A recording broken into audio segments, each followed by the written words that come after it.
Hello বন্ধুরা, আসসালামু আলাইকুম। Welcome back to my channel Nafia cooking studio. কেমন আছেন সবাই? আশা করি সবাই খুব ভালো আছেন। আজকে আমি আপনাদেরকে বানিয়ে দেখাবো আলুর চপ। তো চলুন চলে যাই আমরা মূল রেসিপিতে। তো এর জন্য আমি এখানে 3টা মাঝারি সাইজের আলু এভাবে কেটে নিয়েছি আর কিছু মটরশুঁটি নিয়েছি। তো এটাকে আমি এখন একটু সিদ্ধ করে নিব। তো ফিরে আসছি সিদ্ধ হওয়ার পর। তো এই যে দেখুন আমি আলুগুলোকে এভাবে সিদ্ধ করে নিয়েছি পানি দিয়ে। তো এখন এটাকে আমি একটু ম্যাশ করে নেব।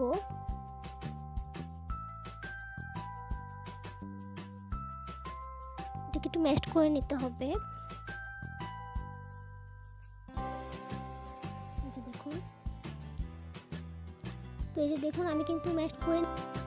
তো এর মধ্যে আমি এই যে ভাজি করে রাখা পেঁয়াজ কাঁচামরিচ একসাথে ভাজি করে নিয়েছি। আর এখানে আমি গরম মশলা নিয়েছি আর সামান্য সরষের তেল নিয়েছি। এগুলো দিয়ে আমি এখন এগুলোকে ভালো করে মাখিয়ে নিব। লবণ দিয়েছি। তো এখন এটাকে আমি মাখিয়ে নিয়েছি ভালো করে। এখন এগুলোকে আমি আলু চপের শেপ দিয়ে দিব যেভাবে।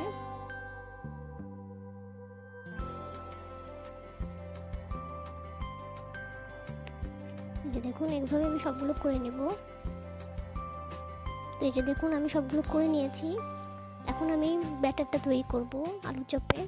এই যে এখানে আমি প্রায় 1 কাপের মতো বেসন নিয়েছি আর এখানে আমি 2 টেবিল চামচের মতো চালের গুঁড়া দিয়ে দিচ্ছি আর 1 টেবিল চামচের মতো ময়দা দিয়ে দিলাম।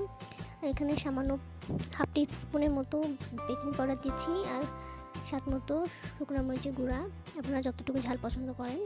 আর দিচ্ছি লবণ, সামান্য হলুদের গুঁড়া।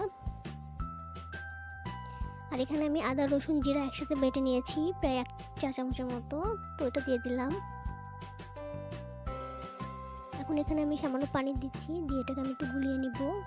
একবারে বেশি পানি দিবেন না, তাহলে কিন্তু পাতলা হয়ে যেতে পারে। তো অল্প অল্প করে পানি দিয়ে এটাকে গুলিয়ে নেবেন।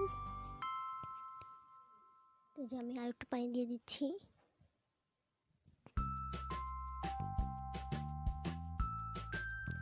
এই যে দেখুন যে আমার গুলানো হয়ে গিয়েছে। এই যে দেখুন এরকম হবে ব্যাটারটা, খুব ঘন না খুব পাতলাও না, এরকম হবে।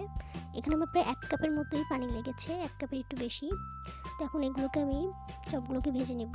আমি এখানে তেলটা গরম করতে দিয়ে দিয়েছি, তেলটা গরম হয়ে গিয়েছে।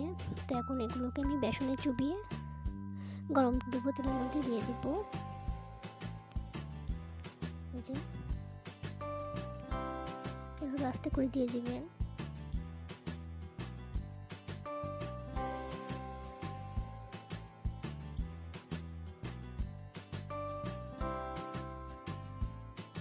এভাবে মিডিয়াম চুলার আঁচটা মিডিয়াম লোতে রাখবেন।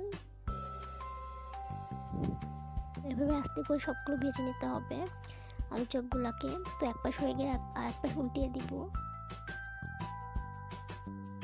আর যারা যারা আমার চ্যানেলটিকে সাবস্ক্রাইব করেছেন তাদেরকে অসংখ্য ধন্যবাদ। আর যারা যারা করেননি তারা প্লিজ করে নেবেন। আর পাশে থাকা ছোট্ট বেল আইকনটিতে ক্লিক করে দেবেন, যাতে করে আমার নতুন নতুন রান্নার রেসিপিগুলো আপনারা খুব সহজেই পেতে পারেন। এইভাবে আমি সবগুলো আলুর চপগুলো ভেজে নিব। এগুলো আমার প্রায় হয়ে গিয়েছে, আমি এখন এগুলোকে তুলে নেব। তো এই যে দেখুন আমি কিন্তু নামিয়ে নিয়েছি আলুর চপগুলো। দেখছেন কত সুন্দর লাগছে দেখতে, খেতেও অনেক মজা।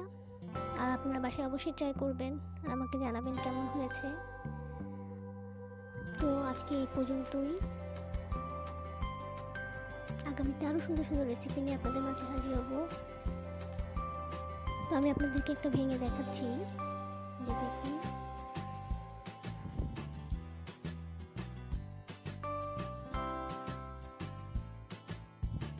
যারা যারা এতক্ষণ আমার সাথে ছিলেন তাদেরকে অসংখ্য ধন্যবাদ।